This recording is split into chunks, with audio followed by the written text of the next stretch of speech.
Hola a todos, buenas noches. ¿Cómo están? Esperamos que estén muy bien ya en vísperas de festejos de Navidad, de fin de año y año nuevo. Bienvenidos todos a nuestra última sesión académica internacional de este año, que hemos básicamente estos últimos 5 o 6 meses, cada miércoles en sesiones académicas. Y bueno, el día de hoy tenemos un tema bastante interesante y una ponente muy especial, una gran amiga y colega en la academia que nos hizo favor el día de hoy de estar aquí con todos nosotros. Bienvenidos a nuestros líderes, bienvenidos a nuestros coordinadores, a todos los académicos y profesores que se encuentran el día de hoy. De verdad que ver ahorita 174 conectados es bastante satisfactorio y bueno, a los que llegaremos al pico de la clase ya nos daremos cuenta de ese gran número y bueno, sin más preámbulos, déjenme presentarles a nuestra gran ponente del día de hoy, que es la nutrióloga dietista Yolanda Quintero Gómez. Es nutricionista dietista de la Universidad Nacional de Colombia, especialista en administración en salud, formadora experta en VIH en el Centro Latinoamericano de Nutrición, profesional experta en el abordaje nutricional de personas que viven con VIH-Sida, directora académica del Colegio Mexicano de Obesidad y Nutrición. Asimismo, es directora académica del Sexto Congreso Internacional de Enfermedades Crónico-Degenerativas, el famoso CORD, que han conocido y conocerán mucho más el siguiente año. Asimismo, del Summit de Microbiota, que también conocerán en estos meses que están por venir. Entonces, pues bienvenidos todos de nuevo. Los dejo con la experta. Bienvenida, Yolanda, ¿cómo estás? Doctor, buenas noches. Muchísimas gracias por esta oportunidad tan hermosa de poder estar aquí con ustedes compartiendo para ustedes la última sesión y para mí también mi última conferencia del año. Entonces eso también la hace muy especial porque, como lo he dicho en mis redes sociales, esta conferencia reúne mis dos grandes pasiones que son microbiota y VIH. Entonces, qué mejor manera de poder terminar este año académico sino aquí con ustedes. Muchísimas gracias. Bueno, pues gracias de nuevo y a darle. El escenario es tuyo, Yolanda. Muy bien. Bueno, muchísimas gracias. Gracias para todos. Voy a compartir pantalla y empezamos.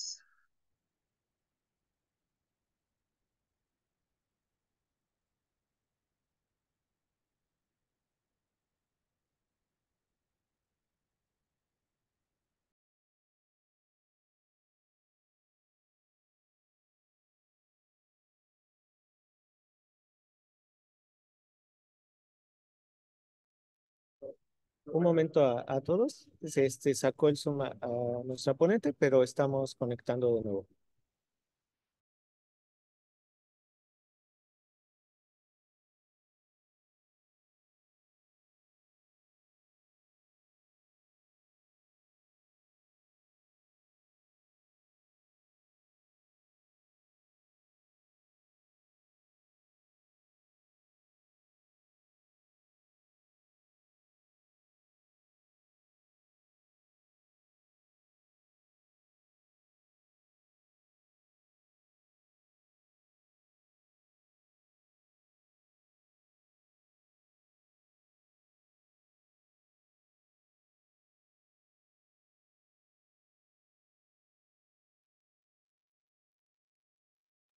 Listo, estamos de nuevo.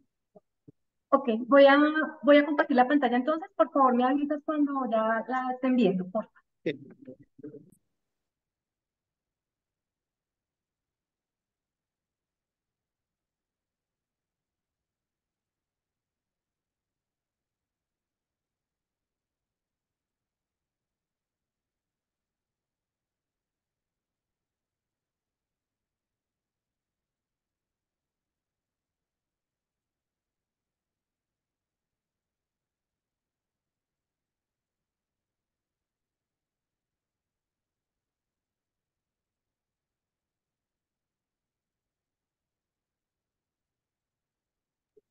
Listo, ya la vemos.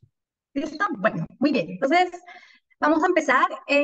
Bueno, quise denominar a mi charla modificación de la microbiota intestinal en las personas que viven con VIH.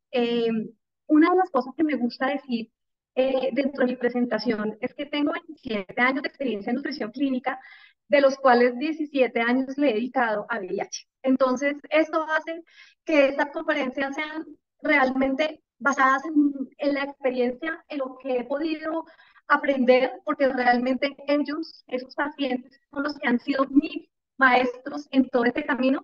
Entonces, siempre que empiezo una conferencia, siempre empiezo dándoles gracias a ellos por todo esto que me han dado la oportunidad de aprender.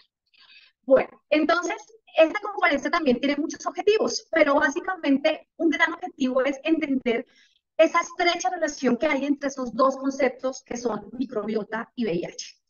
Y el abordaje desde la práctica clínica, que realmente creo que es lo más importante cuando escuchamos una conferencia, y es cómo vamos a llevar eso a la práctica y frente a nuestros pacientes.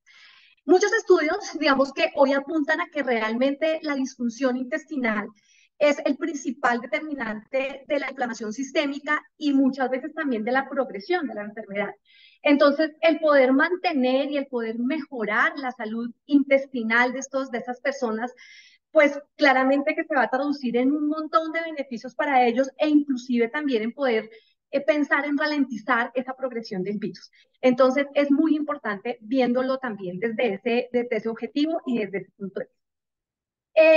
A manera de introducción y de forma muy general, digamos que sí es importante empezar con este concepto que es disbiosis. Entonces, ¿qué es la disbiosis? La disbiosis se define como cualquier cambio o cualquier perturbación de la composición de la microbiota intestinal respecto a la microbiota que se encuentra en un individuo sano. Esas alteraciones de la microbiota usualmente, digamos, resultan luego de la aparición de alguna enfermedad, ¿sí? Y la disbiosis intestinal incide sobre la salud y puede incidir también sobre la enfermedad porque realmente es un daño que se da a nivel del tracto gastrointestinal, que impacta la homeostasis, que impacta la respuesta inmune y que la función intestinal también está impactada de una manera negativa. Normalmente la disbiosis intestinal, digamos que se produce típicamente por un aumento en la permeabilidad de la barrera intestinal, permitiendo que eh, las citoquinas inflamatorias, los componentes inflamatorios microbianos, la microbiota y los mismos componentes alimentarios se trasloquen a los tejidos periféricos y disparen unas respuestas inflamatorias sistémicas que realmente terminan afectando toda la función metabólica del individuo. Entre las razones, básicamente, para que se produzca una disbiosis, pues se encuentra la presencia o la entrada de cualquier agente patógeno, cualquiera, pero en este caso vamos digamos, a centralizarnos, a situarnos en el VIH y que ese agente patógeno llega a ser capaz de alterar esa microbiota intestinal como parte de ese proceso de infección y es de lo que hablaremos extensamente en esta conferencia. Bueno, esta diapositiva es muy importante porque nos permite entender qué pasa en el VIH, cuáles son esos aspectos inmunológicos de la infección por VIH. Entonces me parece muy importante, digamos, considerar en esta diapositiva el ciclo de la vida del virus. Sabemos, digamos, que el VIH es el responsable de causar el síndrome de inmunodeficiencia adquirida, que es el SIDA, y básicamente esto se da como resultado de una destrucción masiva de las células que se expresan en el receptor de la célula CD4 en su superficie y en especial de los linfocitos TCD4, donde están incluidos las células auxiliares, las TH17 y las TH22, que son fundamentales para poder mantener la integridad del intestino. Entonces vamos a ver en esta gráfica cómo durante las primeras 6 semanas, que es el tiempo, digamos, que llamamos nosotros de infección aguda, sucede este fenómeno.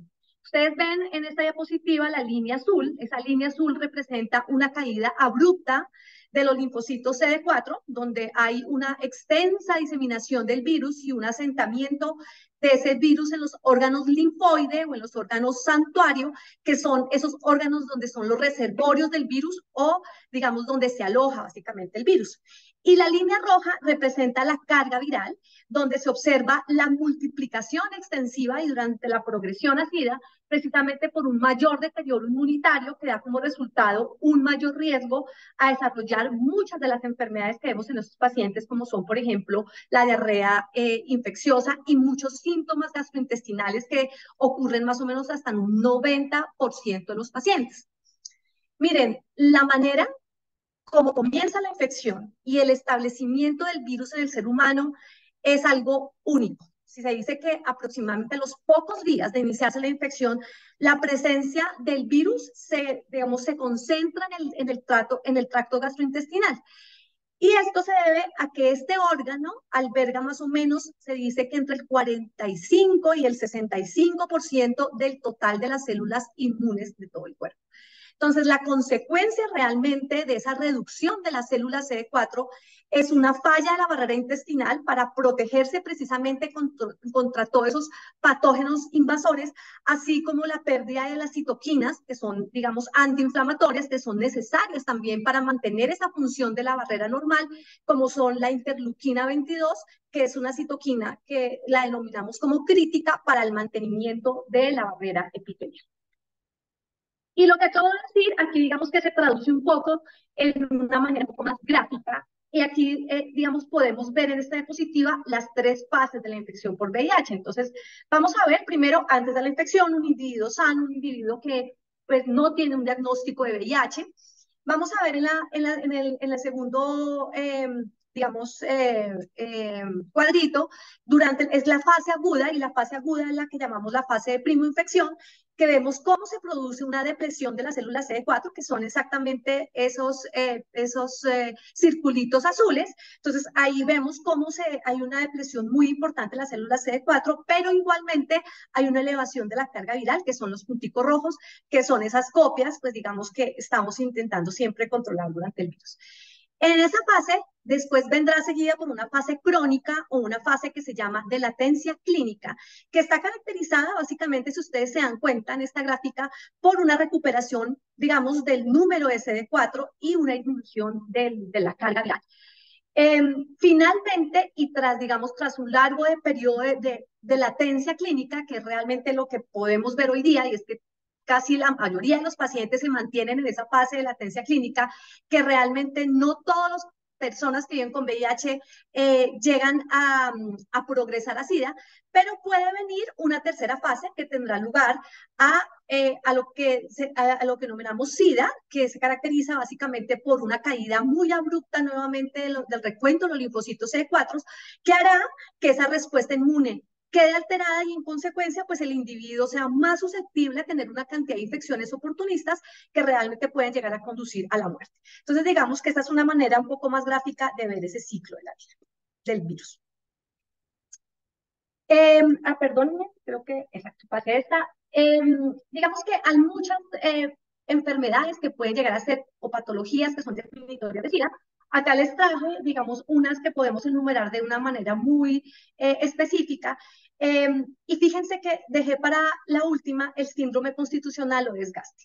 Yo soy nutricionista y yo, digamos que esta conferencia está muy enfocada hacia el manejo nutricional, porque claramente que desde la nutrición tenemos una parte muy importante, la intervención nutricional es fundamental.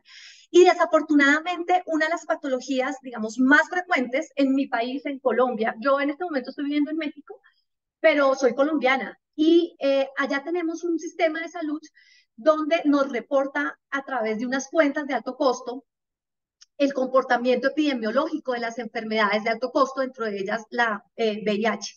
Y miren, dentro de los 17 años que llevo de experiencia en VIH, todas las cuentas de alto costo de todos los años, la primera patología definitoria de SIDA en mi país es el síndrome constitucional o el síndrome de DAF, que es una enfermedad que está directamente relacionada con el estado nutricional, que está directamente relacionada con la pérdida de masa grasa, de masa muscular en esos pacientes, por toda esa respuesta inflamatoria, digamos, sistémica de la que hablamos inicialmente.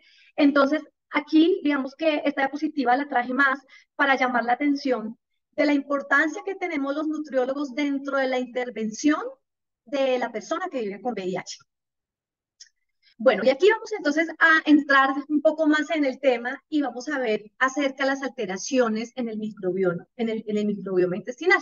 Entonces, la infección por VIH se asocia digamos, con alteraciones muy importantes en este microbioma y son, digamos, unos cambios que están incluidos tanto en la diversidad como en la composición de ese microbioma. Entonces, vamos a seguir esta diapositiva y les voy a pedir el favor que la sigan. Si ustedes se dan cuenta, están enumerados del número 1 al número 8. Entonces, vamos a seguirla para que podamos entenderlo bien cómo son esas alteraciones. Entonces, en el número 1, vamos a ver que está denominada como la disbiosis, que ya lo hablamos anteriormente, que se caracteriza típicamente por esa disminución en la abundancia de esas bacterias que son importantes para poder mantener realmente la salud de la barrera epitelial, que son los bacteroidetes, y sus metabolitos como son el butirato. Entonces vamos a encontrar una disminución del butirato, una disminución de los bacteroidetes, pero por el contrario vamos a encontrar una mayor abundancia de bacterias con un potencial que son proinflamatorios, como son los patobiontes. Entonces, la translocación de estos patobiontes a través de la barrera intestinal, que está rota, si ustedes se dan cuenta ahí en el número 2, ¿cierto? Conduce a una activación de las células inmunes innatas, que es el número 3. Entonces, ahí vemos todas esas células activadas. Entonces, cuando esas células inmunes innatas están activadas, no solamente contribuyen a la inflamación local, sino que esas células dendríticas, que ustedes se dan cuenta, las células, que es de color azulito, son las células dendríticas, digamos, ellas están activadas y eso impulsa a una mayor activación y a una mayor expansión de esas células que conducen a una mayor infección y una mayor muerte y pérdida de las células protectoras que son las TH17 y las TH22. Aquí vamos en el número 5. El aumento de esta activación de esas células T junto con la falta de las células TH protectoras de 17 y 22 contribuyen mucho más a ese ambiente y a ese entorno inflamatorio que claramente va a potenciar la ruptura de la barrera epitelial nuevamente, como ustedes se dan cuenta, que conduce a un aumento de la translocación microbiana y puede producir disbiosis, que es el número 7. Entonces, además de toda esa inflamación y todo lo que ustedes están viendo aquí, esta inflamación de las mucosas, esa pérdida, esa homeostasis intestinal, hay otros factores muy importantes como son la dieta, como son el comportamiento sexual de estas personas y la terapia antirretroviral, que también pueden contribuir claramente a unas alteraciones del microbioma intestinal. Entonces, en última instancia, ¿qué podemos decir? Que la inflamación de las mucosas, esa pérdida de la homeostasis intestinal y todo este tema de la translocación bacteriana y la inflamación de las mucosas conduce claramente a una activación inmunitaria que está generalizada, que es crónica, que lleva a una inflamación sistémica y que trae consigo una cantidad de comorbilidades que están asociadas también a la enfermedad. Entonces, de forma general, y si vemos este panorama, podemos decir, hay una disfunción de la barrera intestinal que permite un paso de microbios y de bioproductos que son inmunoestimuladores desde la luz intestinal, primero a la lámina propia, luego a toda la circulación sistémica, y esto promueve de una manera muy continua una respuesta inflamatoria que es local y sistémica. Entonces, por eso, digamos que le damos toda la importancia al intestino para poder tener el manejo de estas personas.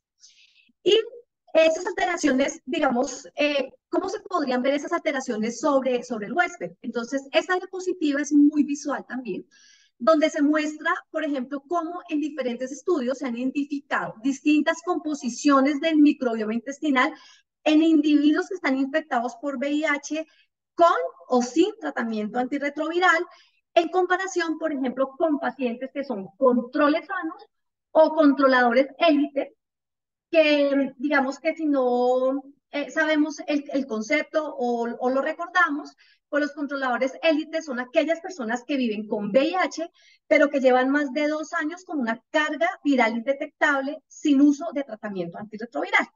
Entonces, digamos que ellos son mucho más similares a los individuos sanos, lo que nos permite pensar que aunque el antirretroviral puede reducir drásticamente la carga viral y esa es la principal función del tratamiento antirretroviral y lo hace de una forma altamente efectiva. La carga viral, digamos, perdónenme, la composición de ese microbioma intestinal no se recupera por completo a pesar de que la persona esté tomando tratamiento antirretroviral y nunca recupera y nunca vuelve a tener la composición saludable que tenía cuando no tenía el virus, ¿no? Entonces, ahí también, digamos que vemos cómo hay una cantidad de factores que pueden ir influyendo en esa disbiosis intestinal. Bueno, muy importante entonces entender cómo el intestino también cambia completamente en su morfología por la simple presencia del virus. Entonces acá vemos una diapositiva en la imagen, en la parte superior, vamos a ver un intestino de un individuo sano. Entonces vemos que hay muchos linfocitos T, ahí son los que están en color azul, hay unas células dendríticas muy bien conservadas, está la placa de Peyer's, los enterocitos están unidos estrechamente, el microbioma intestinal, pues digamos que uno ve esa primera diapositiva o esa primera imagen en la parte superior, digamos que está todo en un sano estado de equilibrio y de homeostasis. Pero vemos en la parte inferior el intestino de un individuo que tiene diagnóstico de VIH. Vemos entonces que hay disbiosis, que los enterocitos están separados el uno del otro, si los vemos, digamos que como esas uniones estrechas están disrumpidas, como la inmunidad intestinal está alterada, vemos pocos linfocitos, pocas células dendríticas, hay como traslocación de todo, ya no está todo en sano equilibrio, sino que todo está circulando en la luz intestinal y realmente esto es un foco de inflamación. ¿Y por qué sucede esto? Entonces vamos a ver un poco por qué, digamos, la razón de que suceda. Y es porque hay tres barreras. ¿Sí? Una primera barrera que se denomina la barrera biológica. Entonces, acá en esta barrera biológica decimos que la microbiota está en disbiosis porque hay una colonización de microorganismos patógenos. Entonces, esa es una primera razón y es una barrera biológica. La segunda barrera es una barrera mecánica, donde básicamente el enterocito está alterado, hay atrofia de las vellosidades, hay una apoptosis epitelial, hay alteraciones de esas uniones estrechas intestinales, como lo vimos en la anterior diapositiva. Y tercero, hay una barrera inmunológica. Entonces vemos que hay un deterioro severo en las primeras 2 semanas de infección de los linfocitos TCD4 que viven ahí en las placas de Peyer y que disminuyen hasta un 80%, se dice más o menos, y de estos no se recupera ni la mitad. Una vez que el individuo puede iniciar el tratamiento, la persona inicia su tratamiento antirretroviral, eso nos hace pensar, digamos que esté en la fase que esté, el individuo o la persona, a excepción de las personas que inician un tratamiento antirretroviral en un momento muy temprano, a excepción de ellos, pero realmente todos los individuos, todas las personas que viven con VIH van a tener translocación bacteriana y van a tener focos inflamatorios, ¿sí? Entonces, hemos llegado a un punto en el que el control, digamos, del virus del VIH con tratamiento antirretroviral, que es fundamental, sí debe combinarse con otro tipo de enfoques que se hacen en este momento emergentes, otros un poco más rigurosos, un poco más fuertes, pero que apunten a la restauración de la barrera intestinal.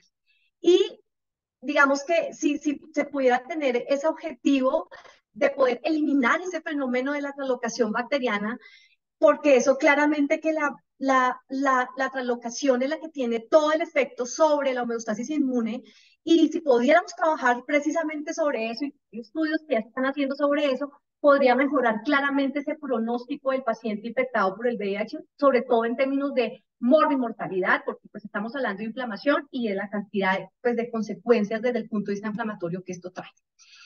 Entonces, digamos que la relación entre la patogénesis de la mucosa asociada al VIH y el microbioma es probablemente, digamos, una vía en doble sentido. Entonces, con cambios en la mucosa que conducen a la disbiosis y donde la disbiosis desempeña también posteriormente un papel fundamental en ese mantenimiento de la alteración de la homeostasis intestinal y contribuye aún más a la patogénesis asociada al VIH, a la activación inmune y a todo este proceso y a este foco de inflamación. ¿Cuáles son las causas de inflamación en VIH? Son múltiples, pero es importante entender siempre de dónde viene esa inflamación en el virus. Como decíamos anteriormente, la persistente replicación viral en esos órganos santuario el exceso de adiposidad en estos pacientes, la toxicidad asociada al tratamiento antirretroviral, los factores de riesgo tradicionales, la presencia de coinfecciones y comorbilidades, esa pérdida de las células T reguladoras, que son las células TREC, que son importantes en cuanto al control de la tolerancia inmunitaria. Recuerden ustedes que las TREC pueden controlar la inflamación restringiendo muchas de las respuestas inmunes de otras células, pueden modular los linfocitos CD4 y CD8, promueven esa conversión de un entorno pro a antiinflamatorio mediante la liberación de muchas citoquinas antiinflamatorias. Entonces, la pérdida de estas células TREC puede desencadenar realmente aún más ese ambiente proinflamatorio y claramente la disfunción intestinal o la disbiosis intestinal, que es lo que estamos hablando en esta conferencia. Entonces, aquí empiezo a hablar como nutricionista y es que la intervención nutricional debe estar dirigida a todos esos factores que son modificables. Y aquí, de los factores modificables, ¿cuáles tenemos? El exceso de adiposidad, los factores de riesgo tradicionales y la disfunción intestinal. Ahí tenemos un trabajo muy importante por hacer para poder disminuir esa respuesta inflamatoria de estos pacientes. En este gráfico vamos a ver dos escenarios totalmente diferentes y es la activación inmunológica desde la infección primaria y desde la infección crónica, que son dos escenarios que son totalmente opuestos. Primero, en esta pequeña diapositiva, en esta pequeña gráfica, vamos a ver cómo una persona que inicia tratamiento antirretroviral de forma temprana, las primeras semanas de haberse diagnosticado la infección, digamos que eso lo denominamos como una forma temprana, la infección, la replicación, la inflamación, la activación inmunitaria disminuyen casi a los niveles normales de una persona sana. Y eso lo vemos desde diferentes criterios, como son la carga viral, los CD4, los CD8, las citoquinas proinflamatorias. Pero el otro escenario es el inicio tardío del tratamiento antirretroviral. Entonces, hay una disminución muy importante en la respuesta inflamatoria.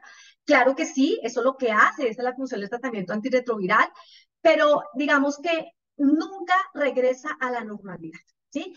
Entonces, aquí simplemente esta diapositiva la traigo también. ¿Por qué? Porque esto constituye realmente un desafío para los sistemas de salud, el poder diagnosticar de forma temprana y oportuna a las personas que vienen con VIH y no solamente diagnosticarlas, sino también el poder iniciar un tratamiento antirretroviral temprano, lo cual, como vemos, digamos que trae grandes beneficios desde el punto de vista inmunológico y desde el punto de vista también inflamatorio. Bueno, entonces, la disfunción de este tracto gastrointestinal asociado a VIH se puede contemplar básicamente desde dos escenarios. Un primer escenario es, como les decía, desde la disbiosis de la microbiota, de la que hemos hablado extensamente, que lleva básicamente a una colonización de patógenos y una alteración de la barrera intestinal.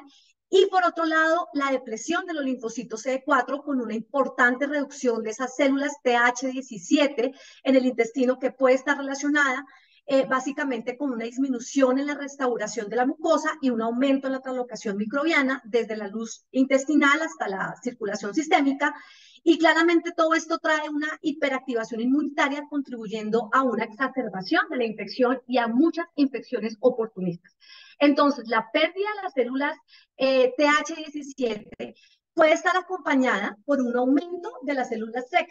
Pero esto resulta en una relación, digamos, no equilibrada entre TH17 y TREC, que se puede, digamos, correlacionar con un aumento en la translocación bacteriana y en la inflamación sistémica.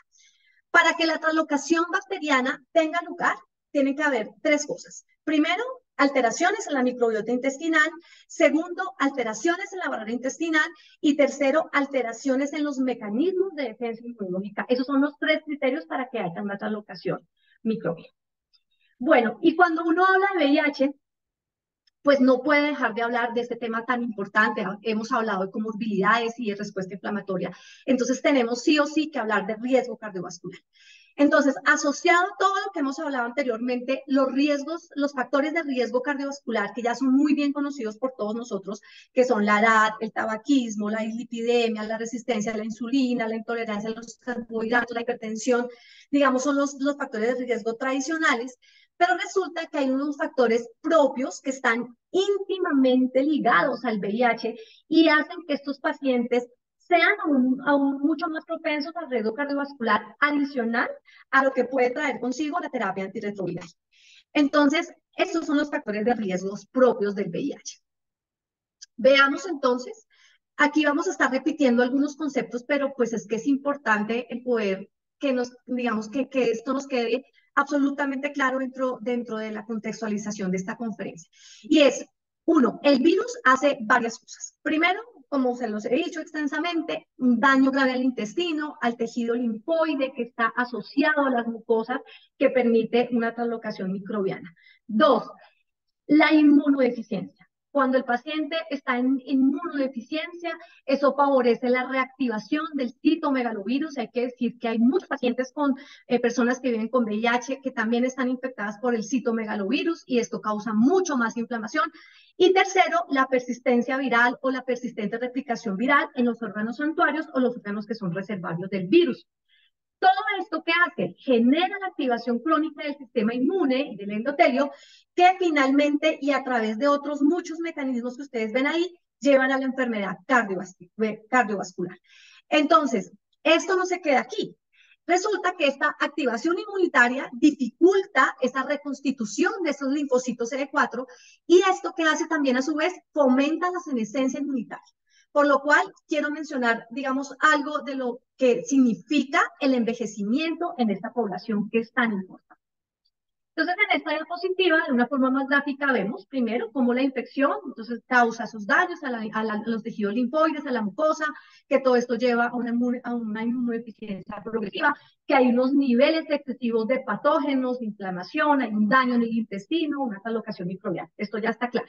Pero también hay algo muy importante, y es que el VIH y el tratamiento antirretroviral pueden afectar la función hepática a través también de una variedad de mecanismos. Entonces, ¿qué sucede? Que el efecto colectivo o la suma colectiva de todas esas agresiones llevan a la activación, a la hipercoagulación crónica de los monocitos y de los macrófagos, y todos estos procesos lo que hacen es conducir directamente al daño vascular, al daño tisular de los órganos diana y a la morbilidad múltiple. Todo esto, digamos que teóricamente puede manifestarse más tarde con la aparición de una variedad de síndromes geriátricos. Entonces, aquí es donde quiero hablar de algo muy importante.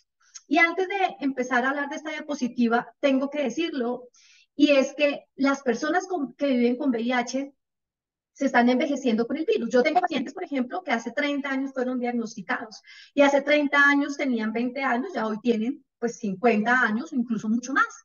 Entonces, esto hace también pensar cómo vamos a intervenir de una manera en este tipo de población, porque las personas, digamos, que viven con VIH tienen una manera diferente de envejecer. Esto nos daría para otra conferencia y es muy importante también el poder abordarlo y el poder entender que aquí se presenta un fenómeno muy importante y es un fenómeno que se llama la inmunosenescencia de envejecimiento también temprano.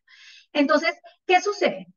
Recordemos el concepto de inmunosenescencia y básicamente es ese fenómeno biológico donde hay un deterioro gradual del sistema inmunológico que ocurre básicamente en las personas mayores, donde hay un deterioro gradual y mucho más acelerado del sistema inmunológico. Eso caracteriza a las personas que viven con VIH. Entonces, esto abarca un montón de situaciones con una función intestinal disminuida, con una consecuente disminución de la digestión y de la absorción de los nutrientes y de toda la actividad inmunológica. Hay una disminución en la producción de interleuquina 2 y por el contrario, hay un aumento en la producción de interleuquina 6, del factor de necrosis tumoral, de las PCRs que conllevan básicamente a mayor fragilidad, a mayor discapacidad y mayor mortalidad. ¿Sí? Entonces, aquí ya estamos entrando en unos criterios donde tenemos también que intervenir efectivamente a esta población. ¿Sí? Entonces, ¿qué vamos a hacer para poder evitar que estas personas tengan estos síndromes geriátricos? Y si observamos también de forma muy frecuente la polimedicación, perdón, que no solamente se da por el uso de tratamiento antirretroviral, sino también son personas que toman antibióticos o que toman también otra cantidad de medicación para el tratamiento de las enfermedades crónicas muy propias en la población que envejece, como diabetes, como hipertensión, osteoporosis, que lleva también a cambios muy importantes en la microbiota intestinal y un aumento de la permeabilidad intestinal. ¿Cuáles son estos factores de riesgo para la composición entonces de la microbiota intestinal en VIH? Entonces podemos decir que el cambio de la composición en la microbiota intestinal se ve afectada por una multitud de factores y el primero de ellos es la edad avanzada, ¿sí? El mismo virus, el diagnóstico tardío de la enfermedad, el tratamiento antirretroviral, lo cual lleva a un mal pronóstico inmunitario. Esto podría deberse a la pérdida de muchas de las células inmunitarias, digamos, cruciales a causa de la infección por el virus y también muchos cambios en la composición de las comunidades microbianas. Lo anterior, básicamente, digamos que se observa en esta diapositiva, donde hay una estrecha relación entre todos estos 5 conceptos, pero también como hay que, digamos, entender que el tratamiento antirretroviral afecta claramente esa diversidad de la microbiota intestinal, pero también tenemos que sumarle a eso el diagnóstico tardío, cuando no intervenimos de una manera oportuna y precoz, y la vejez. Entonces, todo esto hace que hayan perturbaciones en las comunidades intestinales y esto lleva claramente a unos cambios en la microbiota que conllevan a un aumento en los marcadores de inflamación, como son los lipopolisacáridos, y de translocación hay una depresión de los linfocitos CD4 y CD8, y todo esto termina y se traduce en un pobre pronóstico para el paciente. Ahora, entonces vamos a entrar a la parte que más me gusta. Ya nos contextualizamos un poco acerca de todo lo que es el virus y todo el tema de la respuesta inflamatoria, la activación inmune. Ahora vamos a ver cuáles serían esas intervenciones que nos pueden llevar a modular la composición de la microbiota intestinal. Entonces, aquí es donde vamos a tener, pues, todo el concepto y el panorama amplio acerca. Yo hubiera podido hacer una conferencia y le decía al doctor Uriel, en algún momento me tiene que dejar hacer una conferencia solamente de esto porque vamos a mencionarlo de una manera muy general. Pero sí, no quiero pasar por acá sin mencionar 4, digamos, intervenciones que son realmente efectivas para poder modular esa composición de la microbiota, que son el omega 3, los probióticos, los prebióticos y los compuestos biácticos. Entonces vamos a empezar por el omega 3. Entonces, el omega 3, ¿qué se refiere? En todo esto, digamos que está soportado desde la evidencia científica, muy positivo para las personas que viven con VIH, con control virológico, por ese posible efecto antiinflamatorio, aunque digamos no sería del todo bueno para los pacientes que no tienen tratamiento, aunque tenemos que decir que hoy día ninguna persona que vive con VIH debería estar sin tratamiento antirretroviral independientemente del recuento de linfocitos CD4. Anteriormente, digamos que existían criterios esto es un paréntesis porque no tiene que ver con el omega 3, pero los quiero contextualizar, en los cuales como que si la persona llegaba con un recuento de CD4, digamos, adecuado, se daba espera para poder iniciar tratamiento antirretroviral, pero las últimas guías en el mundo, digamos que cambiaron, y ya de hace unos años para acá se propone que toda la persona que llegue con un diagnóstico con VIH debe iniciar tratamiento antirretroviral independientemente del recuento de su CD4. Entonces uno diría, pues digamos que todas las personas deberían beneficiarse del omega 3, pues porque todos deberían estar en control virológico y todas las personas deberían estar tomando tratamiento antirretroviral. Y en ese momento el omega 3 tiene su efecto antiinflamatorio. Pero ese omega 3 no va a hacer ese efecto en las personas que no tienen tratamiento y que no tienen tratamiento y que no tienen control virológico. ¿Por qué? Porque digamos que se ha identificado que si no tienen supresión, si no hay supresión viral, pues digamos que puede haber incluso más aumento de la carga viral, pueden haber unos blips virológicos, porque parece ser que el omega 3, el sistema inmune o la inflamación es lo único que está tratando como de frenar esa replicación viral, entonces el omega 3 puede llegar a causar un efecto totalmente contrario. Entonces, digamos que el omega 3 sí, y ojalá el escenario para todas las personas sean con TAC y con control virológico. Esas son algunos estudios que se han hecho digamos, dentro de lo que se ha estudiado en el omega 3. Entonces, unas suplementaciones a corto plazo, se hizo un ensayo clínico en 40 personas que viven con VIH, se suplementó con 3.6 gramos de omega 3, de los cuales 1.856 miligramos correspondían a EPA y 1.566, perdón, 1.560 miligramos correspondían a DHA. Se hizo esa suplementación por 2 meses con unos resultados muy favorables en cuanto a la disminución del factor de necrosis tumoral alfa y las interleuquinas 6. Un otro estudio que se hizo a nivel de la suplementación a largo plazo, entonces un ensayo clínico en 40 personas con una suplementación de 4 gramos de DHA con una duración de 48 semanas. Los resultados fueron muy buenos, una disminución de las PCRs, una disminución de los triglicéridos y una disminución de la expresión de genes proinflamatorios en el tejido adiposo subcutáneo, las cuales, digamos, se realizaron unas biopsias en tejido adiposo subcutáneo para poder hacer esas mediciones. También, digamos, algunos estudios apuntan a una mejoría en cuanto a la colocación, digamos, otros desenlaces relacionados con la suplementación de esos ácidos omega 3. Entonces, en un ensayo clínico de 52 personas que viven con VIH, una suplementación de 1.6 gramos de omega 3, de los cuales 800 miligramos correspondían a EPA y 600 miligramos correspondían a DHA por 12 semanas. Los resultados fueron una disminución de la CD14, una disminución de los lipopolisacáridos, una disminución de las proteínas ligadoras de lipopolisacáridos, una disminución de las citoquinas proinflamatorias, lo cual también, digamos que nos indica que hay una mejoría en cuanto a la translocación. Y metaanálisis, digamos que también encontramos 9 ensayos clínicos con más o menos un promedio de 578 personas, una suplementación de 2 a 4 gramos de omega 3, con unos resultados más enfocados hacia efectos, digamos, cardiometabólicos, como una disminución en los triglicéridos y un aumento en el colesterol HDL. Entonces, es importante suplementar con EPA y con DHA, más o menos de 2 a 4 gramos. Necesitamos, digamos, más estar enfocados hacia estos dos, EPA y DHA, para alcanzar, digamos, esas dosis terapéuticas que necesitamos. En todo caso, es muy importante, y yo lo hago, y es empezar a escalar. O sea, no sabemos que necesitamos 4 gramos, entonces podemos empezar con 2 y ir escalando, sobre todo para disminuir un poco la sintomatología gastrointestinal, porque puede que esto suceda. Simplemente es un estudio que se los traje, donde hablan acerca de la inflamación y la permeabilidad intestinal en personas mayores que viven con el virus del VIH y el tratamiento con suplementos de pescado o aceite de pescado.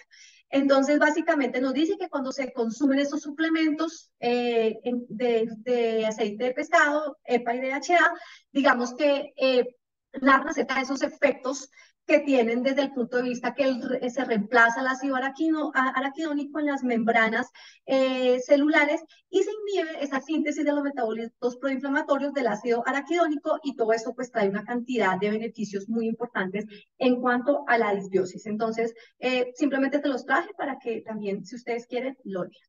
Vamos a hablar entonces de los probióticos. Estos son los mecanismos probables a partir de los cuales el uso de probióticos disminuye la inflamación sistémica en VIH. Entonces vemos cómo, digamos que hay 3 situaciones y 3 mecanismos por los cuales el uso de probióticos puede llegar a ser beneficiosos. Uno es el equilibrio de la composición en la microbiota, el otro es la mejora de la integridad de la barrera intestinal y la restauración del radio TH17-TREC, del que hablábamos anteriormente cuando hablábamos de inflamación y de translocación microbiana. Entonces, digamos que el probiótico tiene esa propiedad de restaurar esa relación TH17-TREC. Todo esto se traduce en ¿qué? En una reducción de la translocación microbiana, una disminución de la respuesta inflamatoria y una disminución de la inflamación sistémica. A mí me gustan mucho estas gráficas, quizás es porque yo soy como muy visual y como que estas gráficas le permiten a uno entender un poco más, una manera un poco más específica lo que quiero decir. Y es que esta gráfica, digamos que resume un poco esos efectos de la terapia con probióticos y con prebióticos en la mucosa gastrointestinal. Entonces vamos a ver, el lado izquierdo de nuestra pantalla es la mucosa gastrointestinal que no está tratada con probióticos ni con prebióticos. Entonces, si ustedes se dan cuenta, se observa una disbiosis de la microbiota intestinal con una gran cantidad de bacterias patógenas que alteran la homeostasis inmunológica. Igualmente, por ejemplo, se observa más replicación del virus en la mucosa, digamos que se observa también una eliminación masiva de los linfocitos CD4, específicamente de los TH17, que hay un daño, una eliminación de los enterocitos, y que todo esto en conjunto lleva a digamos, a una estructura de la mucosa gastrointestinal que se muestra dañada y se muestra rota. Lo anterior, digamos que cuando uno ve todo este esquema, se traduce en que hay un paso de los productos microbianos a la circulación sistémica que produce claramente toda esa activación en todas esas células del sistema inmune, favoreciendo un incremento de las citoquinas proinflamatorias como las interleuquinas 6, el factor de necrosis tumoral alta. Vamos a ver entonces el lado derecho de la pantalla. Entonces vamos a ver una mucosa gastrointestinal que está tratada con probióticos y está tratada con prebióticos. Entonces aquí se observa un aumento en esas bacterias, que son las bacterias benéficas, que inducen la producción de moco, o sea, ese mucus gastrointestinal, que básicamente tiene la función de evitar la entrada de patógenos a la mucosa. Adicionalmente, digamos que se incrementa también el número de linfocitos CD4, se incrementa las interleuquinas 17, que claramente promueve toda esa proliferación de todos los enterocitos y mejora la integridad de la mucosa gastrointestinal. Entonces, básicamente, ¿esto qué hace? Pues que se previene el paso de esos productos microbianos a la circulación sistémica, se disminuye el número de células activadas y, por lo tanto, se reduce la producción de citoquinas proinflamatorias. Entonces, básicamente, esta diapositiva nos hace pensar que los probióticos pueden tener un efecto muy importante desde el punto de vista de disminuir esa respuesta inflamatoria. Hay algo en lo cual sí, digamos que tengo que hablar y que me parece importante tocarlo en esta conferencia, y es la seguridad en el uso de los probióticos. ¿Qué podemos decir? Podemos decir que a nivel general los beneficios frente a los riesgos, digamos, son mucho mayores. El riesgo de una infección por el consumo de probióticos es muy bajo, incluso en los pacientes que se denominan como inmunocomprometidos. Sin embargo, existen unos grupos específicos de pacientes en los cuales se recomienda siempre emplear los probióticos con precaución y en especial, digamos, en determinados pacientes, como por ejemplo pacientes que ven la lista ahí, pacientes que pueden ser trasplantados, pacientes con cirugías recientes, pacientes con accesos centrales venosos. Y digamos que el riesgo es mayor en los probióticos que contienen lactobacillus, que pueden ser, digamos, un factor de riesgo potencial para infecciones invasivas entre esas personas que están inmunocomprometidas. Sin embargo, digamos que mi recomendación es usarlos con precaución, sobre todo en las personas que tienen menos de 200 recuentos de CD4 o menos del 15% de CD4. Pues porque claramente que nos puede traer un riesgo de bacteriemia. Sin embargo, créanme que esas infecciones que son muy invasivas probablemente no se relacionen solamente con el uso de los probióticos, sino también pueden estar relacionados con otra suma de otros factores que pueden incluir, por ejemplo, las mismas defensas del huésped, algunas brechas en la misma barrera de la mucosa intestinal y puede hacer una alteración de la microbiota. Entonces, pues digamos que mi recomendación y lo que yo hago en mi práctica clínica es usarlo con precaución en estas personas que tienen menos de 200 CD4. Hay una serie de casos que están reportados en la literatura, pero fíjense que, por ejemplo, uno de los que leí que me pareció muy interesante es que se dio por parte del profesional de la salud una consejería con respecto a tomar yogur como fuente de probióticos, que pues, como sabemos claramente, digamos que es una fuente natural de los alimentos de probióticos, pero el profesional digamos, no hizo una recomendación específica, sino que se limitó a decirle, tome mucho yogur. Y esta persona ingirió 2 litros de yogur, ingería 2 litros de yogur al día. Entonces, claramente, uno de los casos reportados por la literatura es ese. Entonces, aquí como que uno de los llamadas a la acción y el consejo es, pues cuando vamos a una prescripción, cualquiera que sea desde el punto de vista nutricional, tenemos que ser también muy específicos con respecto a cuánto, qué frecuencia, cantidad tomas, etcétera, porque fíjense que los pacientes también pueden estar malinterpretando la información y podemos llegar a causar este tipo pues, de situaciones. No me voy a detener mucho en esto, sin embargo, sí me pareció muy bonito traerles algunos estudios que están relacionados con los efectos de la suplementación con probióticos sobre recuentos de CD4, sobre marcadores sistémicos de inflamación y sobre translocación microbiana. Entonces vamos a ver, son dos diapositivas, vamos a ver varios estudios, vamos a ver ensayos controlados aleatorizados, vamos a ver revisiones sistémicas y vamos a ver metaanálisis, cada uno con su respectivo rigor científico. Y básicamente lo que les puedo decir es que muchos estudios han evaluado el efecto de cada uno de ellos, o sea, de estos tres efectos, pero no hay ningún estudio que reúna los tres aspectos en uno solo, ¿sí? Y tampoco se han incluido poblaciones pediátricas, digamos, dentro de esos estudios. Entonces, valdría la pena también ver si se pueden ampliar los estudios hacia la población pediátrica y de pronto algún estudio donde reúna que realmente haya un probiótico que favorezca estos tres marcadores. Sin embargo, ¿qué podemos decir? Con respecto a esos estudios que cuando se analizan esos estudios encontraron que se amplían, digamos, un panorama hacia el uso de los probióticos, pero que cada estudio emplea diferentes cepas de probióticos y que el tipo de probióticos o el tipo de cepas utilizadas puede ser determinante también para poder influenciar ese conteo de las células CD4.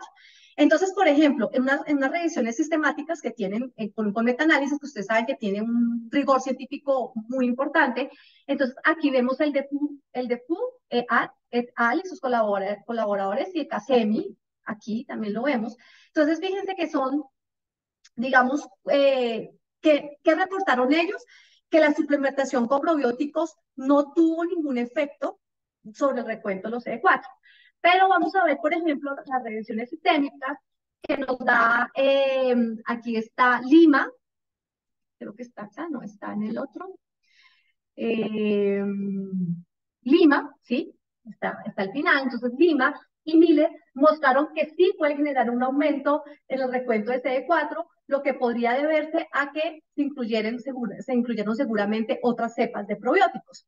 Entonces, digamos que en definitiva, los estudios que muestran que las diferencias pueden deberse a que existen diferentes factores que claramente pueden afectar los resultados, como son las cepas de los probióticos, las dosis empleadas, el tiempo de administración, que muchas veces también esos probióticos se pueden administrar junto a prebióticos, ¿sí?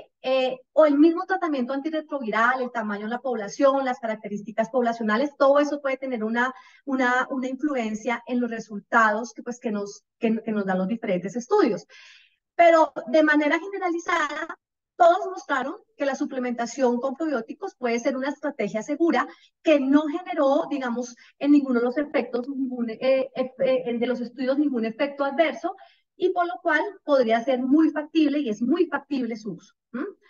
Eh, las evidencias, digamos que hasta ahora, digamos, son muy relevantes, son prometedoras con respecto a los efectos y que indiscutiblemente generan una mejoría en el estado de salud, en el pronóstico de estos pacientes, en la calidad de vida de esos pacientes. Sin embargo, sí hay que decir que se requieren más estudios, digamos, seguramente con un mejor diseño metodológico, más controlados, con seguramente también mayor número de poblaciones y seguramente también un mayor tiempo de intervención. Eso podría generar, digamos, una recomendación con una solidez científica mucho más rigurosa, pero lo que hay hasta ahora nos permite entender que los probióticos sí pueden ser una buena manera de poder contribuir a ese restablecimiento de los linfocitos CD4 y de todos los otros marcadores de los que hablamos.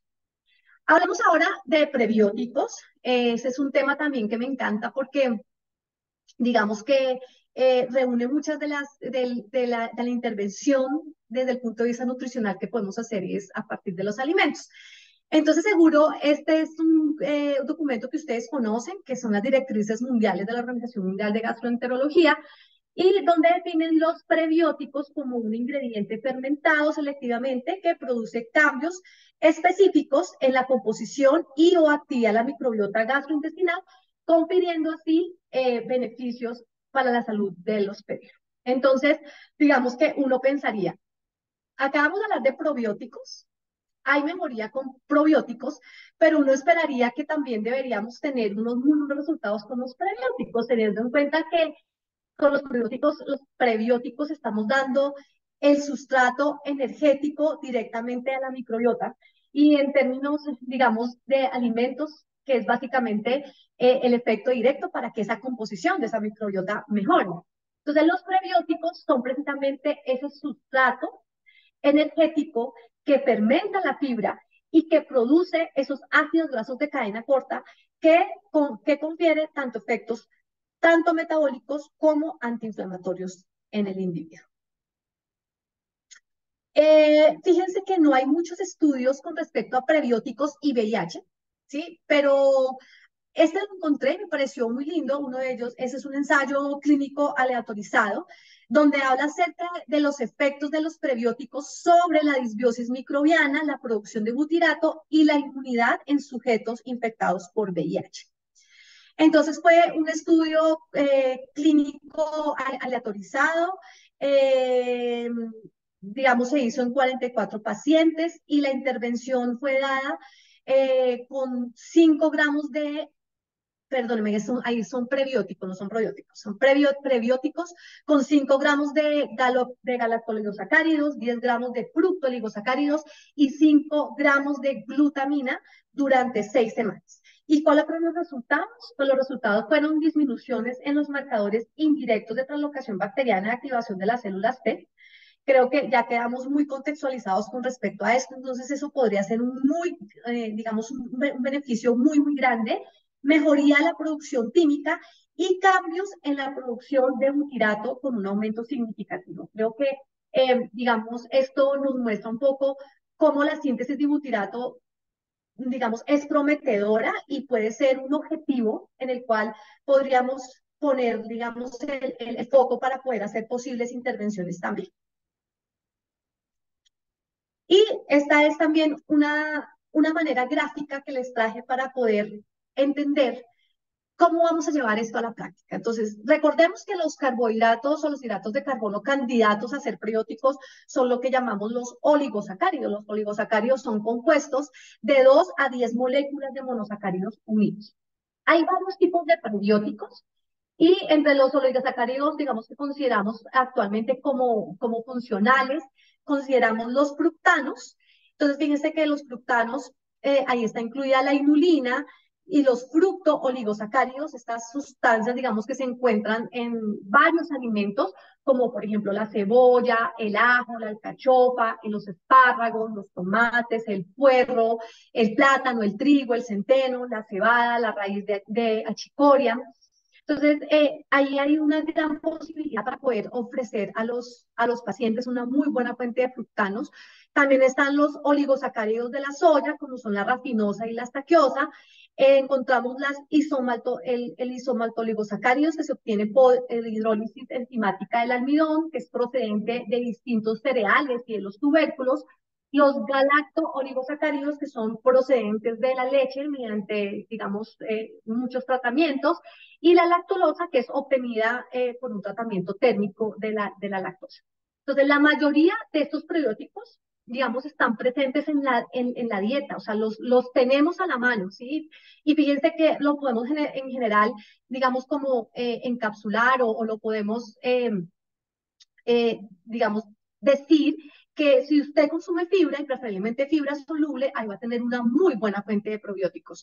¿Sí? Es muy importante, como en el caso de los omega 3, también escalar un poco la dosis, porque resulta que si ustedes se dan cuenta, digamos que estos alimentos también son fuente de FODMAPs, o sea, como ellos se fermentan en el intestino, pueden producir unos síntomas gastrointestinales que pueden llegar a ser también muy molestos. Entonces, ¿cuál es la recomendación? La recomendación es que escalemos, que vayamos incluyendo poco a poco esos alimentos dentro de la alimentación del paciente, que no al mismo tiempo vamos a darle un plan de cuidado nutricional con cebollas, plátanos, trigo, centeno, cebada, porque claramente que pues, va a causar esos síntomas que no queremos, que son adversos, y que pues van a ser muy incómodos, es más por cuestión de incomodidad del paciente. Entonces vamos a hacerlo de una manera lenta, de una manera progresiva, y de una manera escalada para poder lograr ese objetivo nutricional.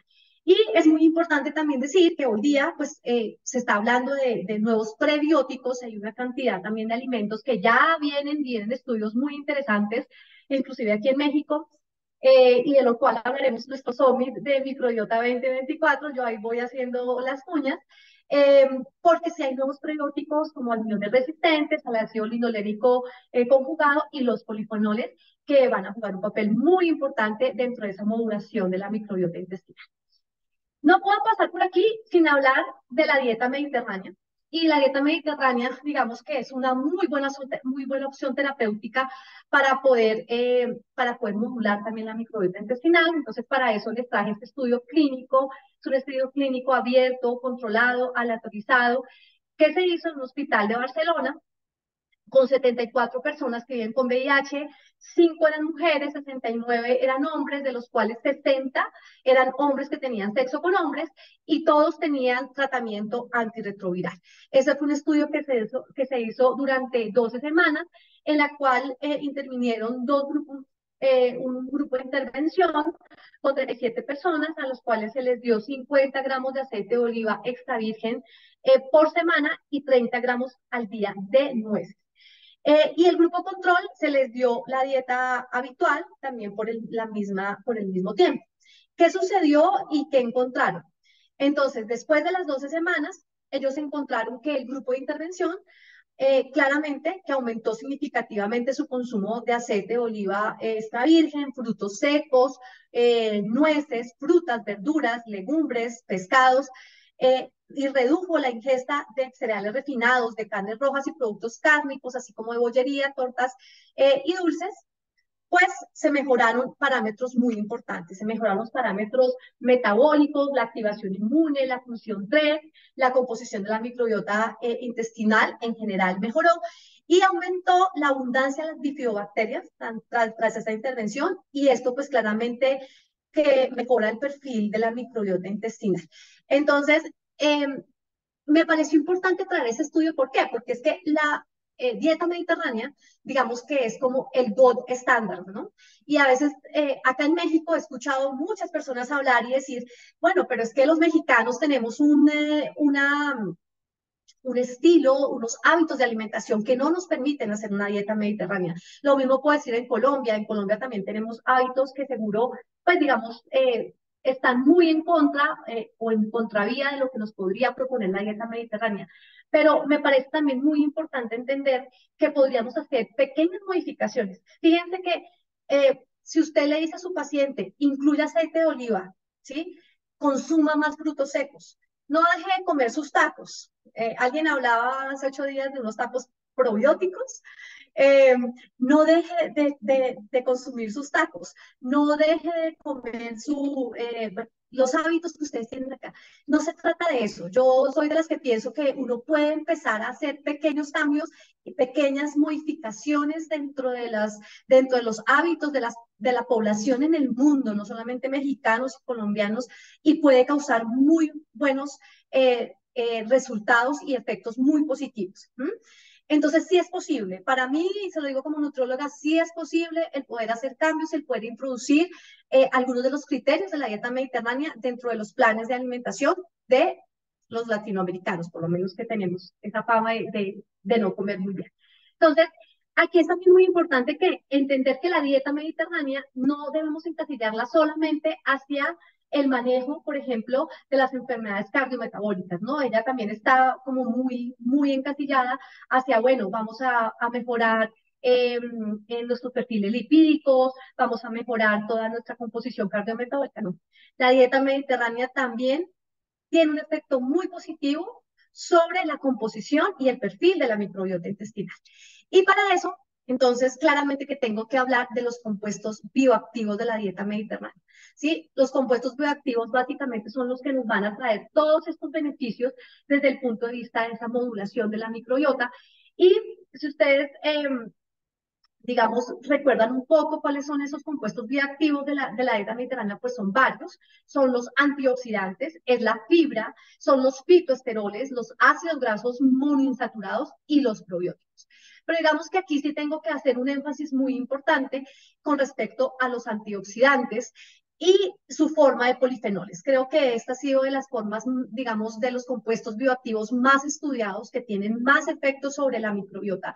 Recordemos que los polifenoles son esos compuestos bioactivos no nutritivos que se encuentran en todos los alimentos de origen vegetal.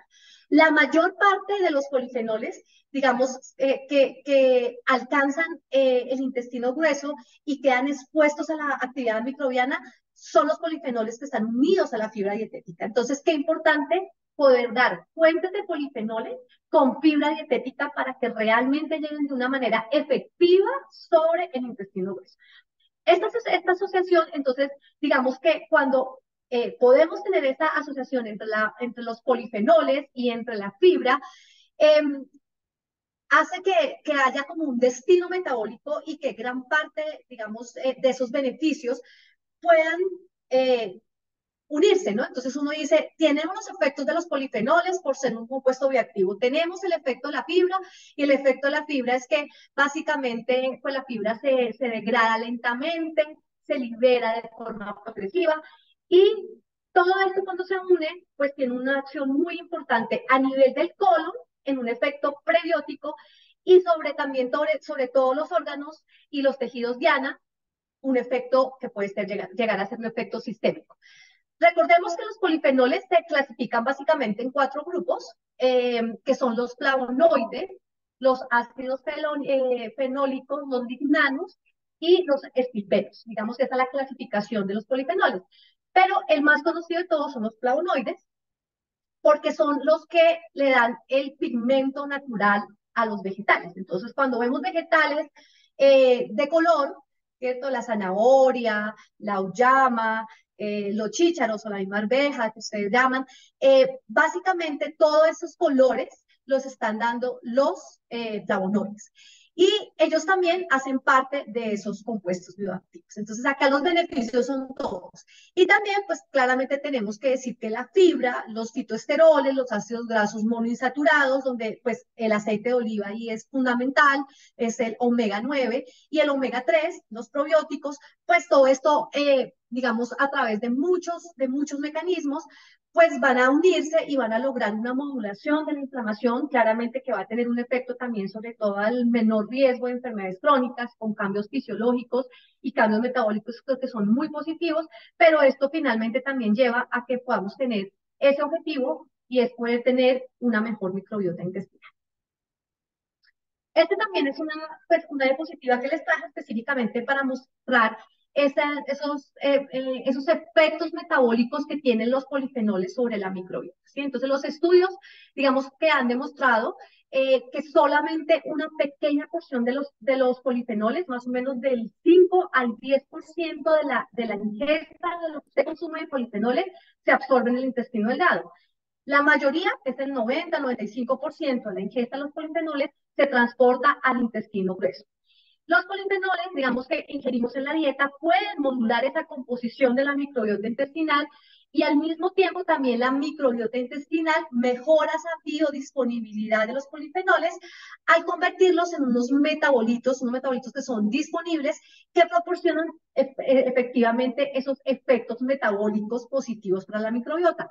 ¿Cuáles son? Entonces, los polifenoles dietéticos tienen un papel muy importante dentro de la composición y dentro del perfil funcional de la microbiota, porque promueven el crecimiento de esos microbios beneficiosos, como son los lactobacillus y los bifidobacterias. Entonces, eso es un primer efecto metabólico muy positivo. Segundo, los ácidos grasos de cadena corta, que son esos metabolitos microbianos que son, digamos, los mejores estudiados hasta este momento. El acetato, el propionato, el butirato son los principales ácidos grasos de cadena corta, y que pueden aumentar significativamente el número de bacterias productoras de esos ácidos grasos de cadena corta, especialmente las Akkermansians, mejorando así todos los efectos antiinflamatorios y la integridad integridad de la barrera del colon.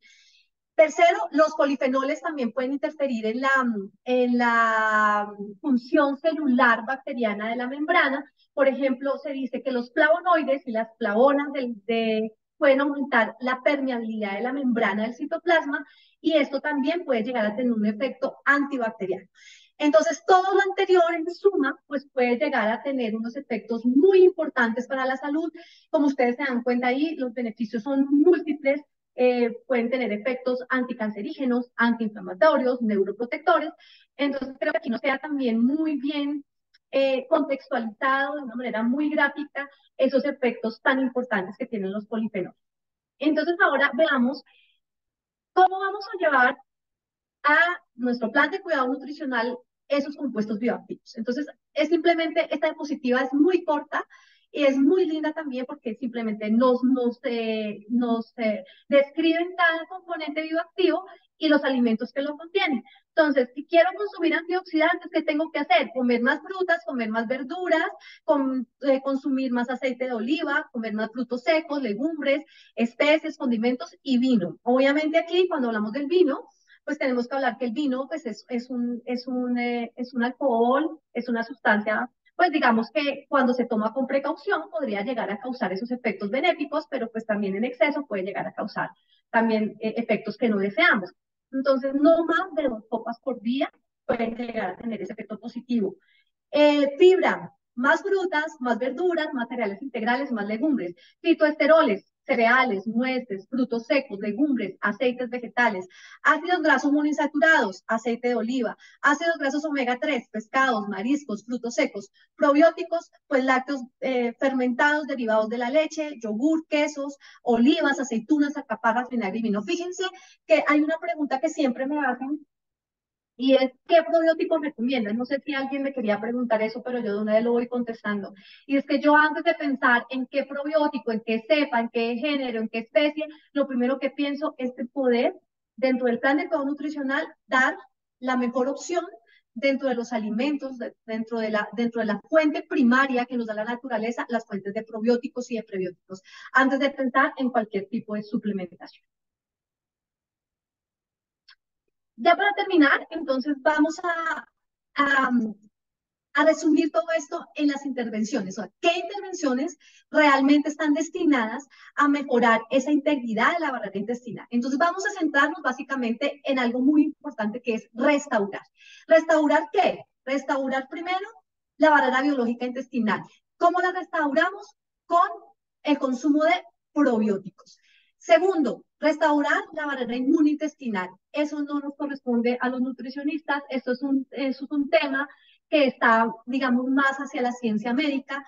Al parecer, digamos que se está estudiando la interleuquina 7, que es una interleuquina que es producida de una manera en el laboratorio, y al parecer que cuando es suministrada junto con el tratamiento antirretroviral, se estudia como un posible tratamiento con resultados bastante prometedores en cuanto a la restauración de la barrera inmunointestinal y la barrera mecánica intestinal. Y aquí tenemos que hablar de inmunonutrición, que esto me da para otra charla, pero tenemos que decir que la inmunonutrición, que son esos nutrientes que nutren el intestino, básicamente, glutamina, arginina, ácidos grasos omega 3, ejercen realmente unos efectos muy positivos y muy beneficiosos sobre la preservación de la integridad de la barrera intestinal.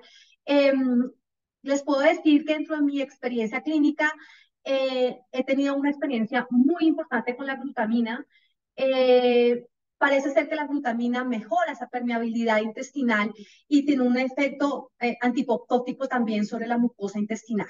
Entonces, para mí, digamos que la inmunonutrición dentro de esa restauración de la barrera mecánica intestinal es fundamental.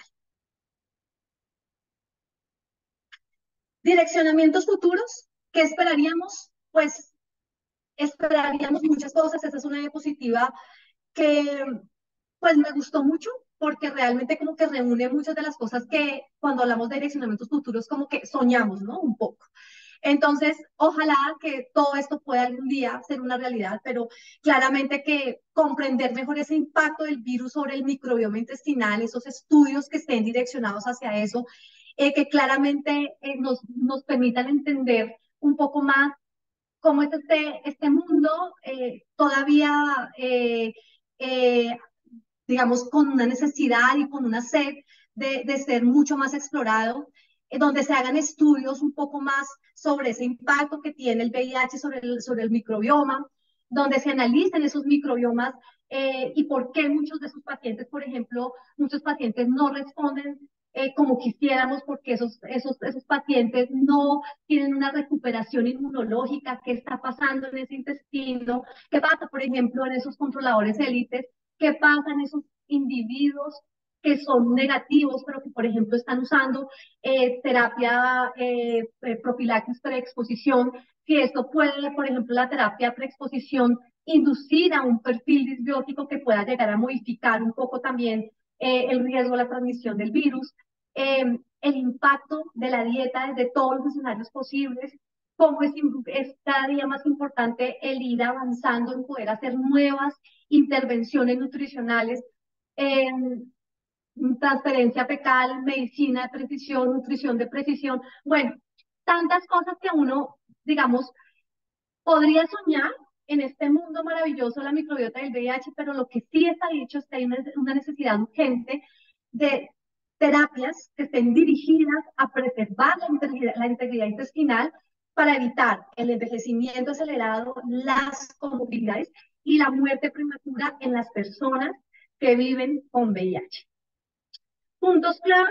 Entonces, claramente que la infección por VIH se asocia a una inflamación persistente que está causada por translocación microbiana desde el lumen gastrointestinal a la lámina propia y a la circulación, que el control eficaz del virus del VIH por el tratamiento antirretroviral debe combinarse con enfoques farmacológicos emergentes que apunten a la restauración de la barrera intestinal y que esté dirigida a diversos niveles en cuanto a su estructura y en cuanto a su función, que hay una eficacia claramente en la suplementación con omega 3 y con probióticos y que se ha demostrado en las personas que viven con VIH como una estrategia adicional a los pacientes, en pacientes con tratamiento antirretroviral y que constituyen claramente a reconstituir la función inmunológica a través de muchos mecanismos, pero que aún se necesitan también nuevas terapias para poder restaurar esa ecología y esa función intestinal a fin de reducir la inflamación y mejorar ese pronóstico en las personas infectadas con VIH. En 1850, Ludwig Feuerbach, en su obra Enseñanza a la Alimentación, dijo: somos lo que comemos. Y hoy, más de un siglo y medio después de los avances científicos, nos hacen pensar y afirmar que también somos las bacterias que nos colonizan. Y podría ser más fácil de lo que se piensa. A veces uno dice, no, pero ¿cómo voy a llevar todo esto? ¿Cómo va a ser? Miren, es más fácil, es comer la comida natural, es incrementar el consumo de prebióticos y probióticos de los alimentos de la mejor manera como puede estar dado. Entonces no es tan difícil, es más fácil de lo que se piensa. Muchísimas gracias a todos por su atención y bueno, qué gusto haber estado con ustedes. Muchísimas gracias.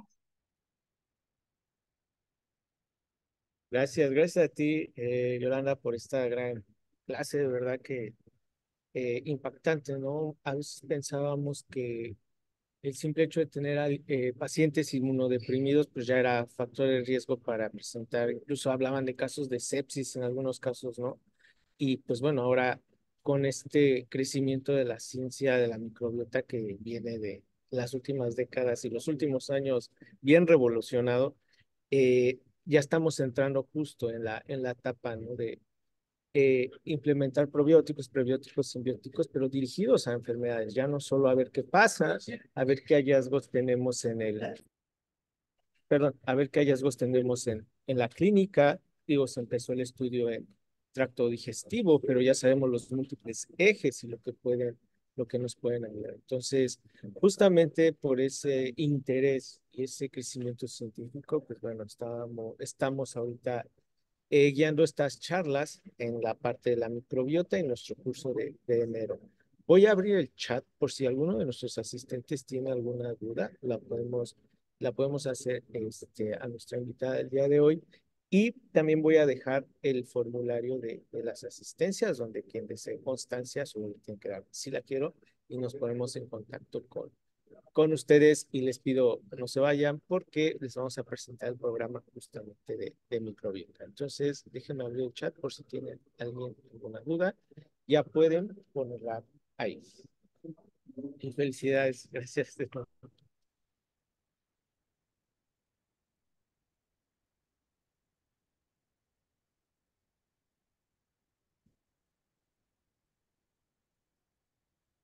Hay una duda por acá que me mandaron directamente, que digo, va de la mano un poco del tema, no enfocado bien a VIH, pero nos preguntan qué experiencia hay del uso de probióticos en pacientes con inmunoterapia para cáncer.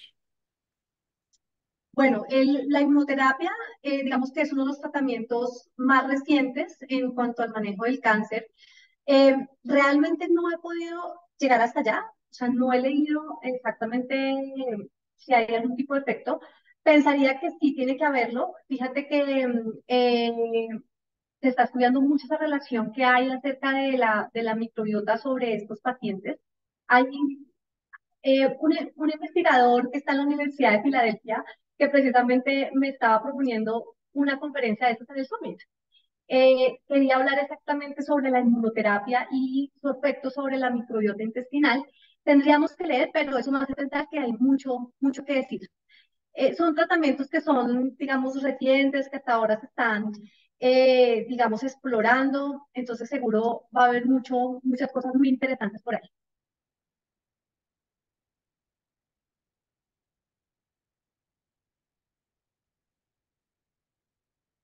No te escuchamos. Listo. ¿Hay Ujú. alguna otra pregunta? Preguntan sobre cómo cómo se deben desinfectar los alimentos para no perder todos los beneficios que ofrecen en pacientes con VIH.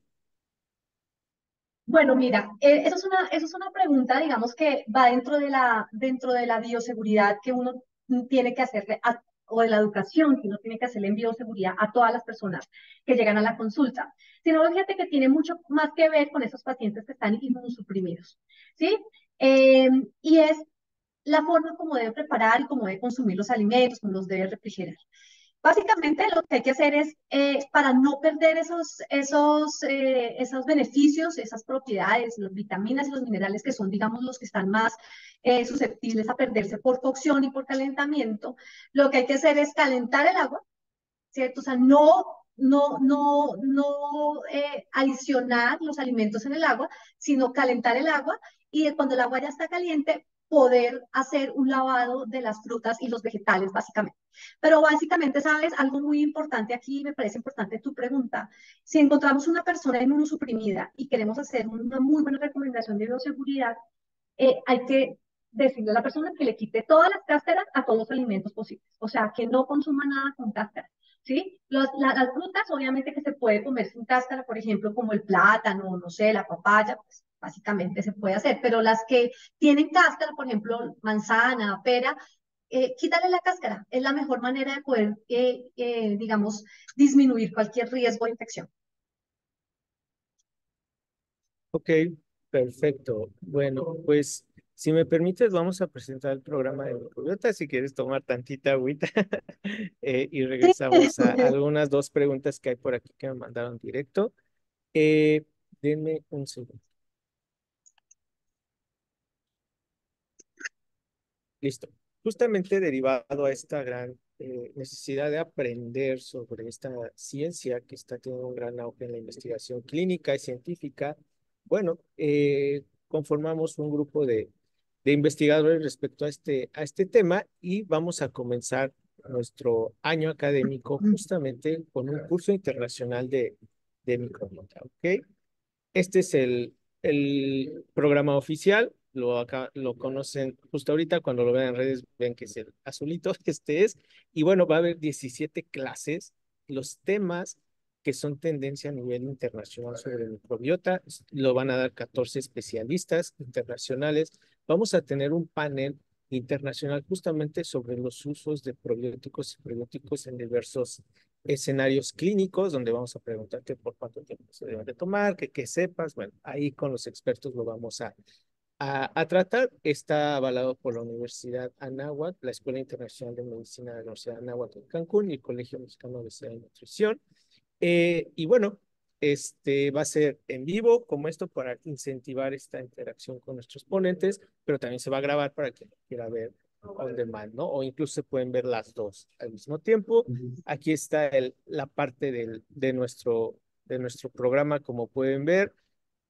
Son temas que de verdad ya quisiera yo ponerme a estudiar todos para ver lo interesante que es. Vamos a hablar sobre el SIBO, que es el sobrecrecimiento bacteriano del intestino delgado, las bases y la microbiota y su modificación conforme a la edad del paciente o del huésped, justamente qué son prebióticos, probióticos, simbióticos y posbióticos.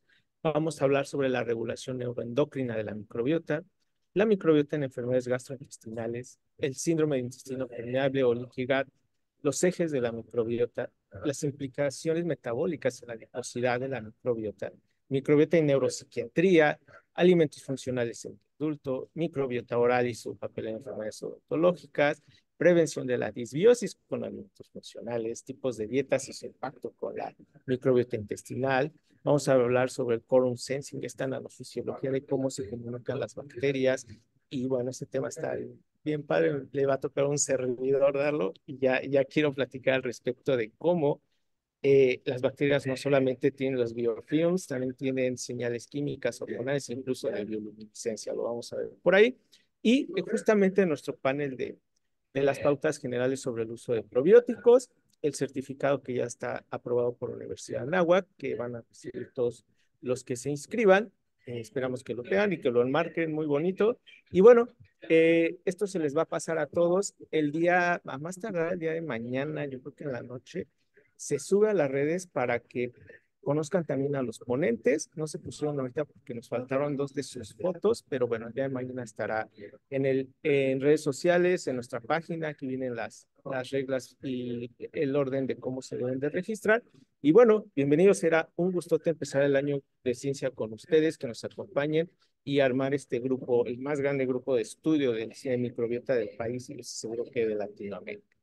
Y para ello, bueno, todos los que el día de hoy entraron a esta charla van a tener un 20% de descuento en la inscripción para este curso. Este cupón se les va a mandar solo por WhatsApp a los asistentes.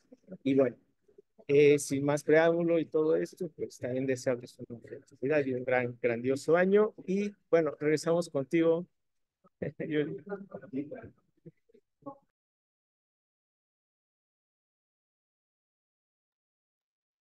Aquí estoy. Ok, listo, estamos. Hay dos preguntitas más, déjenme ver. Preguntan sobre ¿qué experiencia hay sobre qué cepas y cuántas unidades formadoras de colonias recomiendas en los probióticos? Pues mira, realmente aquí hay algo em, importante, o sea, tú me estás preguntando desde mi experiencia clínica.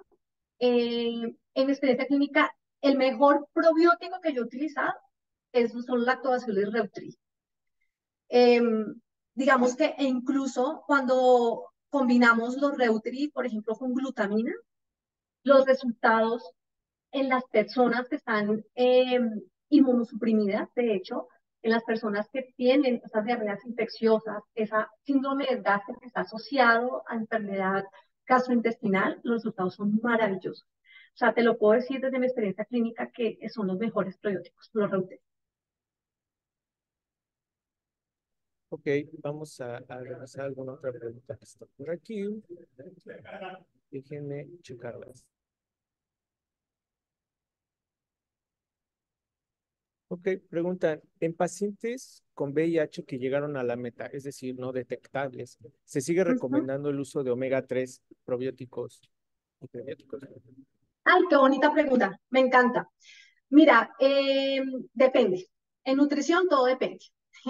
Depende de, fíjate que ya pasamos a una segunda etapa de la enfermedad, es que ya tenemos un control virológico, tenemos un control inmunológico, que es el escenario ideal, pero quizás pasamos a otro escenario que es respuesta inflamatoria, comorbilidades. ¿Qué pasa de pronto también con ese uso de los antirretrovirales que pueden llegar a causar también esas comorbilidades secundarias? Entonces, pueda que sí. O sea, si la persona, por ejemplo, está cursando con triglicéridos altos, está cursando con un proceso inflamatorio derivado de una enfermedad crónica, yo lo utilizaría. Ok, perfecto. Justo, ¿no? Lo que vamos a hablar en nuestro congreso en nuestro curso de enero, ¿no? Igual, ¿cuánto tiempo podemos dejar un probiótico? Es bueno tomarlo toda la vida, es justo eso lo vamos a tratar de llegar a las pautas para todos nuestros colegas. Y bueno, antes de despedirnos, esta clase se sube el día de mañana a YouTube, la pueden ver ahí todos, volver a revivirla. Y pues feliz Navidad y próspero año nuevo. Felicidades a todos. Y bueno, Yoli, te dejo que despidas la sesión agradeciéndote de nuevo tu gran clase al colegio también por su acompañamiento. Y bueno, ahora que sumamos esfuerzos por un gran año. Eso te iba a decir, estamos desde el Colegio Mexicano de Ciencia y Nutrición muy agradecidos y muy emocionados por esta nueva alianza académica de colaboración. Entonces, pues seguro vendrán cosas maravillosas para el 2024, donde los invitaremos a todos ustedes. Y gracias por en un día como hoy, ya a punto de menos 4 días de la Navidad, estar aquí conectados. Fue un honor y fue una alegría estar acá con ustedes en esta noche y bueno, espero que esta charla haya sido de todo su provecho académico. Entonces, les envío un abrazo a ti, te envío un abrazo gigante hasta Acapulco y gracias por todo. Gracias, gracias a todos. Y sí, por acá en Acapulco, disculpen, ando en el lobby de un hotel buscando internet. No hay internet todavía en la ciudad. Y bueno, ya estaremos por ahí mañana en Ciudad de México. Y pues saludos a todos, abrazos a todos. Nos vemos. Gracias de nuevo. Buenas Bye. noches, gracias. Chao.